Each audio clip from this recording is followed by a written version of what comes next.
Hello friends, Ramya வீட்டு சமையலுக்கு உங்களை வரவேற்கிறேன். இன்றைக்கி நம்ம ரம்யா வீட்டு சமையலில் என்ன பண்ண போகிறோம் அப்படின்னு பார்த்திங்கன்னா சிக்கன் 65 தான் பண்ண போகிறோம். நம்ம எப்போவுமே ஹோம்மேட் சிக்கன் 65 மசாலா தான் பண்ணுவோம். சிக்கன் 65 மசாலா எப்படி பண்ணணுன்ற ரெசிபி நம்மளுடைய சேனலில் இருக்குது. லிங்க் எடுத்து வைக்கிறேன், பார்த்துக்கோங்க. நான் இன்றைக்கி கடையில் கிடைக்கக்கூடிய ஆச்சி சிக்கன் 65 மசாலா தான் யூஸ் பண்ண போகிறேன். ரெண்டுக்கும் என்ன வித்தியாசம் அப்படின்னு பார்த்தீங்க அப்படின்னா கண்டிப்பாக இதனுடைய கலர் கொஞ்சம் ரெட்டிஸாக வரும். ஏன்னா கண்டிப்பாக இதில் கொஞ்சமாவது கலர் சேர்த்துருப்பாங்க. நம்ம வீட்டில் செய்கிறதுல இந்த கலர் வராது. கண்டிப்பாக நீங்கள் அதை பார்க்கலாம். இதை எப்படி செய்யலாம் அப்படின்றத பார்க்கலாம்.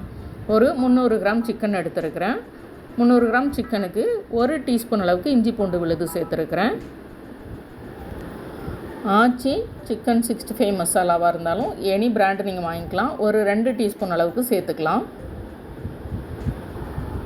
2 டீஸ்பூன் அளவுக்கு வினிகர் சேர்த்துருக்கிறேன். நான் சிந்தட்டிக் வினிகர் தான் சமையலுக்கு எப்போவுமே யூஸ் பண்ணுவேன்.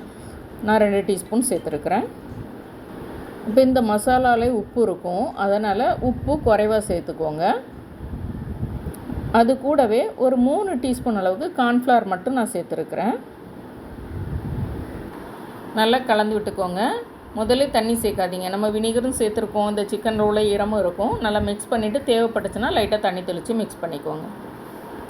ஒரு 15 நிமிஷம் நான் மேரினேட் பண்ணி வச்சுருந்தேன். இப்போ எண்ணெய் சூடு பண்ணிவிட்டு பொரிக்க போகிறேன். 15லேருந்து ஒரு 20 நிமிஷம் வரைக்கும் மேரினேட் பண்ணால் போதும். இப்போ எண்ணெய் நல்லா சூடாயிட்டு இப்போ ஒன்று ஒன்றா அதில் சேர்த்துடலாம். மாவு ரொம்ப கோட்டிங் இருக்கக்கூடாது. 65க்கு இந்த அளவுக்கு இருந்தால் போதும். பார்க்குறதுக்கு மாவு ஒட்டாத மாதிரி தான் இருக்கும். நமக்கு பொரிஞ்சு வரும்போது தேவையான மாவு அதில் இருக்கிறது நமக்கு தெரியும். 100 கிராமுக்கு 1 டீஸ்பூன் கார்ன்ஃப்ளவர் அந்தளவுக்கு சேர்த்துக்கோங்க, கரெக்டாக இருக்கும். இப்போ எல்லாத்தையும் எண்ணெயில் சேர்த்தாச்சு. ஒரு பக்கம் கொஞ்சம் நல்லா பொரிஞ்சதுக்கப்புறம் புரட்டி விடுங்க. இது பார்த்திங்கன்னா எண்ணெயும் நல்லா சூடாக இருக்கணும். எண்ணெய் சூடாகாமல் போட்டிங்க அப்படின்னாலும் மாவு கலண்டு போகும். இப்போ நமக்கு ஒரு பேட்ச் பொரிஞ்சிருச்சு, எல்லாத்தையும் எடுத்துடலாம். இதே மாதிரி அடுத்து இன்னொரு பேட்ச் இருக்குது, அதையும் போட்டு பொரித்து எடுத்துக்கலாம். ஏற்கனவே நம்ம இதில் வினிகர் சேர்த்துருக்கிறதுனால புளிப்புலாம் கரெக்டாக தான் இருக்கும். தேவைப்பட்டால் நீங்கள் ஒரு எலுமிச்சம்பழம் கட் பண்ணி வச்சுக்கோங்க, புளிஞ்சு போட்டு சாப்பிட்டுக்கோங்க. சூப்பராக பர்ஃபெக்டாக வந்துருந்துச்சு. கண்டிப்பாக கலர் இதுக்கும் நம்ம ஏற்கனவே நம்ம ஹோம்மேட் மசாலா போட்டிருக்கோம், அதுக்கும் டிஃப்ரென்ஸ் இருக்கும். போய் பார்த்துக்கோங்க. பிடிச்சிருந்தால் லைக் பண்ணுங்கள், ஷேர் பண்ணுங்கள், சப்ஸ்கிரைப் பண்ணுங்கள். வீட்டில் சமைச்சு சாப்பிடுங்க, வீணாக்காமல் சாப்பிடுங்க. மீண்டும் புது வீடியோவில் சந்திக்கலாம். பாய்.